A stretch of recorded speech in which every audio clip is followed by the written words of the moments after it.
Good evening सभी साथियों को। आज की इस वीडियो में बात करेंगे उत्तराखंड एलटी एग्जाम के संबंध में। तो उससे पहले इस वीडियो की शुरुआत करेंगे कुछ पॉजिटिव थॉट्स के साथ, क्योंकि निगेटिविटी का माहौल छाया हुआ है। जहां कहीं देखो बहुत ज़्यादा निराशा, बहुत सारे साथियों के कमेंट्स, मैसेजेस, फ़ोन कॉल के ज़रिए देखने को मिल रही है।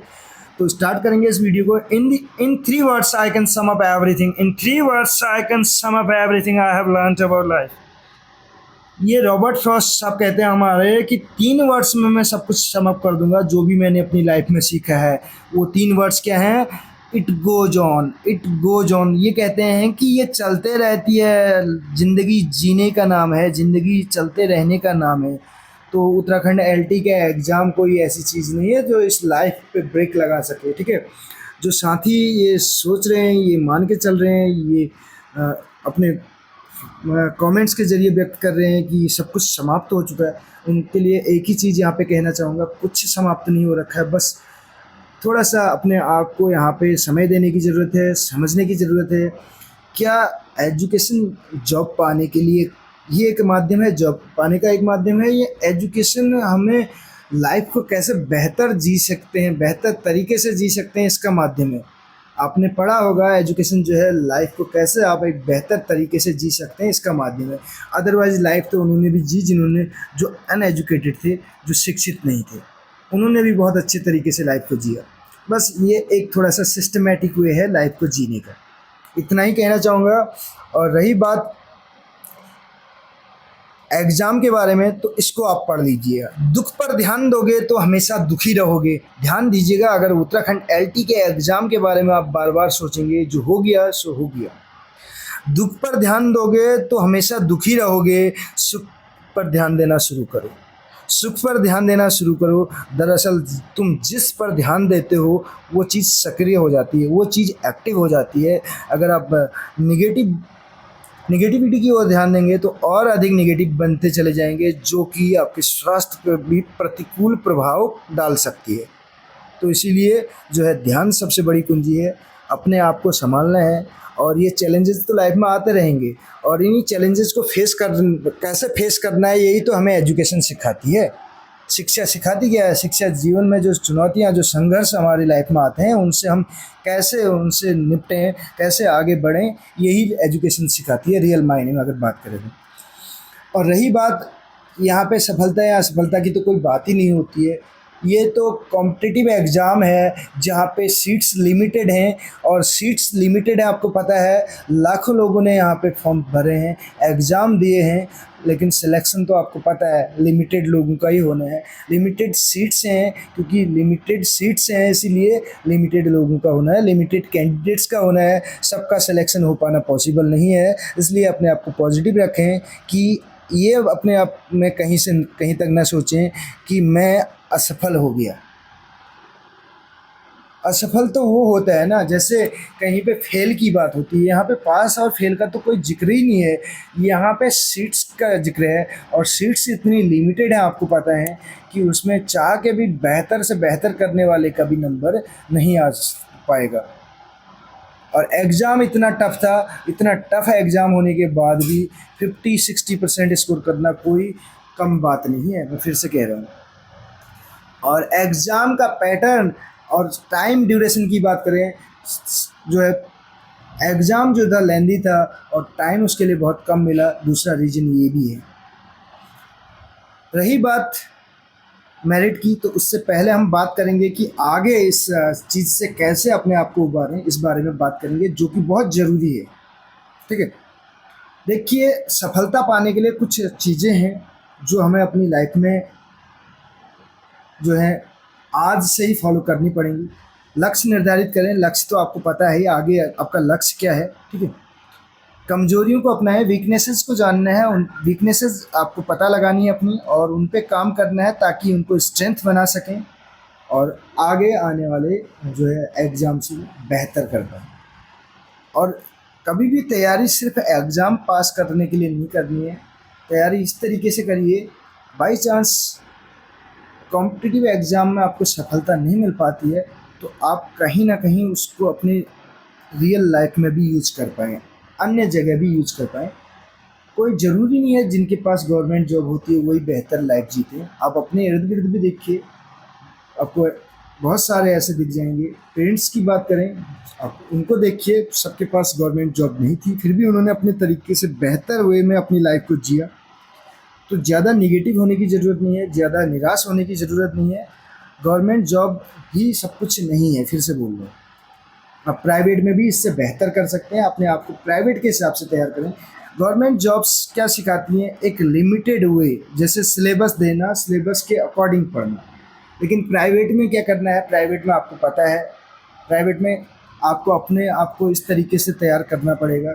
आप अपने आप को प्राइवेट के हिसाब से तैयार करिए, तो गवर्नमेंट जॉब में तो आपको सफलता डेफिनेटली मिल जाएगी। अब अपने आप को अगर प्राइवेट के हिसाब से तैयार करते हैं, अपने आप को इस तरीके से तैयार करते हैं, आगे आने वाली समस्या जो आपके सामने चैलेंजेस आ रहे हैं उनके लिए अगर आप तैयार करते हैं, तो कहीं ना कहीं ये इजीली आप प्राप्त कर लेंगे। तो दूसरी चीज़ देखिए, खुद पर भरोसा रखें, कमजोरियों को अपनाएं। ठीक है, चुनौतियां स्वीकार करें, चैलेंजेस एक्सेप्ट करने पड़ेंगे। लाइफ में, life is full of challenges, we will have to face them.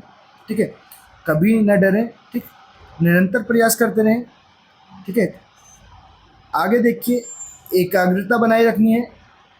इसके अलावा पॉजिटिव रहना है, सबसे बड़ी चीज़ है पॉजिटिव रहना है। इस सिचुएशन में जिसने अपने आप को पॉजिटिव रखा वो आगे जो है बहुत अच्छा कर पाएगा। अपनी कमियों से सीखना है, फिर से कह रहा हूँ, और पॉजिटिव बने रहना है। एक चीज़ कही जाती है, be the best bye beating the rest.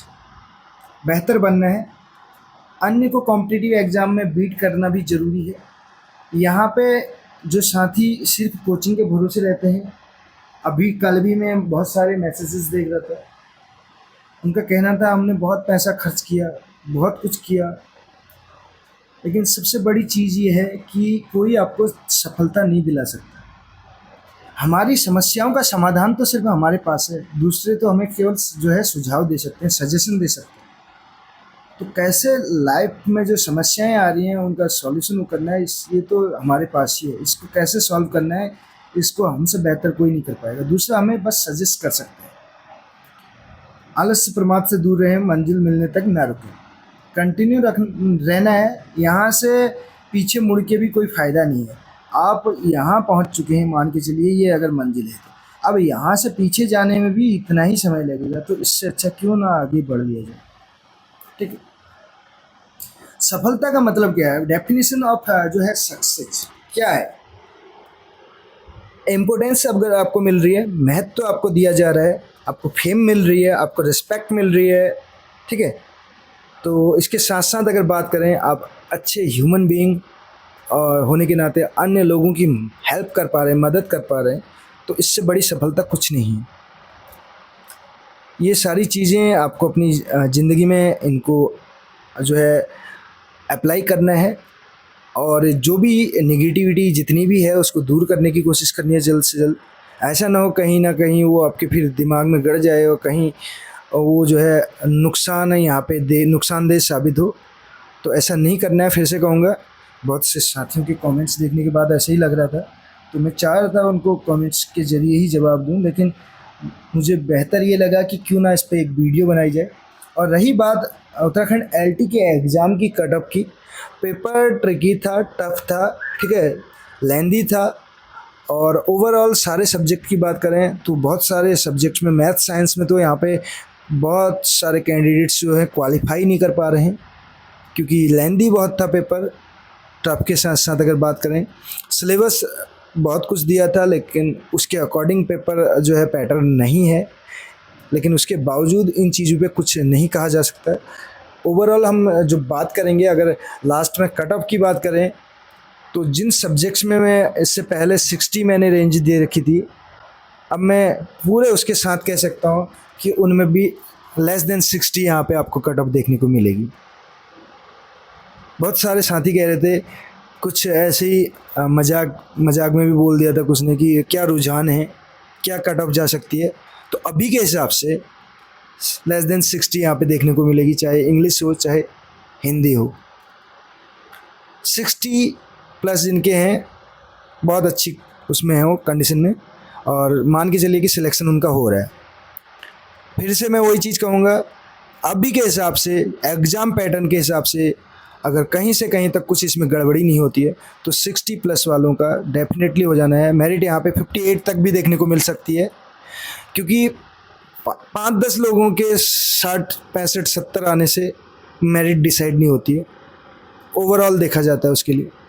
तो इसलिए जो भीड़ ज़्यादा है, चाहे इंग्लिश में बात करें चाहे हिंदी में बात करें, वो जो पिछली बार जो आपको 65 से ऊपर देखने को मिल रही थी, वो इस बार आपको 55 से ऊपर देखने को मिलेगी, या बोलें तो आपको 50 के ऊपर वो भीड़ पूरी देखने को मिलेगी। तो लगभग यहाँ पे मेरिट की जो है 60 से नीचे आने की संभावना, पूरी संभावनाएं हैं। और मान के चलिए, फिर से मैंने लास्ट टाइम भी कहा था 60, बहुत सारे साथी वहाँ पे उनको बुरा भी लग रहा था कि बिना आंसर किए आए कैसे आप डिसाइड कर सकते हैं। आंसर की बिल्कुल इंग्लिश की आप बात करिए, ऑथेंटिक है। 1-2 क्वेश्चन, एक जो क्वेश्चन है उसको चैलेंज किया जा सकता है 1-2 क्वेश्चन पे, वो आयोग की आंसर की में गलत हैं। और इसके अलावा कहीं से कहीं तक कोई आंसर की में प्रॉब्लम नहीं है इंग्लिश की, जो मैंने यहाँ पे प्रोवाइड की थी। आप देख लीजिएगा, सबसे पहले सबसे सटीक प्रोवाइड करने की कोशिश की थी। आगे की तैयारी करें। जो लोग कह रहे हैं सब कुछ समाप्त हो गया, कुछ से समाप्त नहीं हुआ है, बस एक सोचने का नज़रिया है। थोड़ा सा अपने थॉट्स में चेंज लाना है, थॉट प्रोसेस में चेंज लाना है, और सब कुछ आपको बैक टू क्या लगेगा, नॉर्मल लगेगा। ऐसा कुछ नहीं है, इतना ज़्यादा इस बारे में सोचने की ज़रूरत नहीं है। सोच के कुछ नहीं होने वाला, फिर से कहूँगा, सोच के आप अपने आप को नुकसान पहुँचाएंगे। ज़्यादा नेगेटिव सोच के आप अपने आप को ही नुकसान पहुँचाएंगे यहाँ पे, और कुछ नहीं हो सकता। तो इसीलिए कहूँगा कि पॉजिटिव रहिए और आगे की तैयारी करिए। और जिनकी एज ओवर हो चुकी है, लाइफ में बहुत कुछ है, ऐसा कुछ नहीं है, बहुत कुछ आपने सीखा होगा, आप बहुत सीनियर भी हमसे, और उम्मीद बनाए रखिए। आगे अपना जो काम है उसको बेहतर तरीके से करिए, वहाँ पे मन लगा के काम करिए, उसमें आपको डेफिनेटली सफलता मिलेगी। कोई ज़रूरी नहीं है गवर्नमेंट जॉब जिसके पास होती है वही लाइफ जीता है, अन्य लोग भी बहुत बेहतर तरीके से जीते हैं। इतना ही कहना चाहूँगा। मिलते हैं अगली वीडियो में। Thank you so much.